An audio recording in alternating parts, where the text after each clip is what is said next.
ರೆಡ್ಡಿ ಸೋದರರಿಗೆ ಸಂಪುಟದಲ್ಲಿ ಸ್ಥಾನ ಸಿಗಲು ನಾನು ಕಾರಣ ಅಲ್ಲ, ಮುಖ್ಯಮಂತ್ರಿ ಬಿಎಸ್ ಯಡಿಯೂರಪ್ಪ ಮತ್ತು ಹಿರಿಯ ನಾಯಕ ಅರುಣ್ ಜೇಟ್ಲಿ ಕಾರಣ ಅಂತ ಹೇಳಿ ವಿವಾದ ಎಬ್ಬಿಸಿದ್ದ ಸುಷ್ಮಾ ಸ್ವರಾಜ್ ಮೌನ ಮುರಿದಿದ್ದಾರೆ.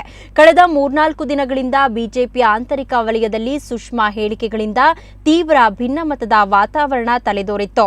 ಆದರೂ ಸುಮ್ಮನಿದ್ದ ಸುಷ್ಮಾ ಸ್ವರಾಜ್ ಇಂದು ಈ ಬಗ್ಗೆ ಮೊದಲ ಬಾರಿ ಪ್ರತಿಕ್ರಿಯೆ ನೀಡಿದ್ದಾರೆ. ಈ ಪ್ರಕರಣ ಈಗ ಮುಗಿದು ಹೋದ ಅಧ್ಯಾಯ. ರಾಜನಾಥ್ ಸಿಂಗ್, ನಿತಿನ್ ಗಡ್ಕರಿ ಮತ್ತು ಮುಖ್ಯಮಂತ್ರಿ ಯಡಿಯೂರಪ್ಪ ಅವರೇ ಈ ಬಗ್ಗೆ ಸ್ಪಷ್ಟನೆ ನೀಡಿದ್ದಾರೆ. ಅವರು ಹೇಳಿದ ಬಳಿಕ ಈ ಬಗ್ಗೆ ಚರ್ಚೆ ಮುಂದುವರಿಸುವುದು ಅರ್ಥಹೀನ ಅಂತ ದೆಹಲಿಯಲ್ಲಿ ಪ್ರತಿಕ್ರಿಯೆ ನೀಡಿದ್ದಾರೆ.